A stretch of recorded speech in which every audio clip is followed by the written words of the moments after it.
চলতি মাসের 10 তারিখ রাজ্য সরকার থেকে একটা সার্কুলার বেরিয়েছে, যে সার্কুলার মতে আমরা জানতে পেরেছি আগামী কিছুদিনের মধ্যে ত্রিপুরা রাজ্যের সবগুলো স্কুলের মধ্যে ইউনিক পোশাক চালু হবে। এই সিদ্ধান্ত জানার পর বিভিন্ন জায়গায় নানান প্রতিক্রিয়া পরিলক্ষিত হয়েছে।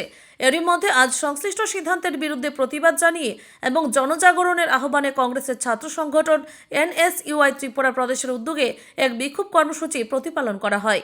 এই কর্মসূচিতে অংশগ্রহণ করে কংগ্রেস দলের ছাত্র নেতাদের বক্তব্য হচ্ছে, শুধুমাত্র গুজরাটের একটা কোম্পানিকে অতিরিক্ত মুনাফা পাইয়ে দেবার জন্য রাজ্যের শিক্ষা ব্যবস্থার সাথে সঙ্গতিবিহীন সিদ্ধান্ত গ্রহণ করেছে রাজ্য সরকার।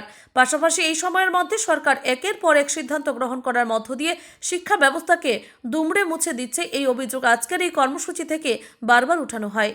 কংগ্রেস দলের ছাত্র সংগঠন আজকের এই কর্মসূচি থেকে একদিকে যেমন সরকারের সিদ্ধান্তের প্রতিবাদ করল, ঠিক এর পাশাপাশি যাতে করে সকল অংশ সম্মিলিতভাবে সরকারের এই সিদ্ধান্তের বিরুদ্ধে সরব হয় তার জন্য আহ্বান জানানো হয়েছে সংগঠনের তরফ থেকে। ব্যুরো রিপোর্ট, আমার ত্রিপুরা এক্সপ্রেস। এই বিদ্যালয়ে এক ধরনের পোশাকি ব্যবস্থা কেন মানিক সহজবাদ চাই, জবাব দাও।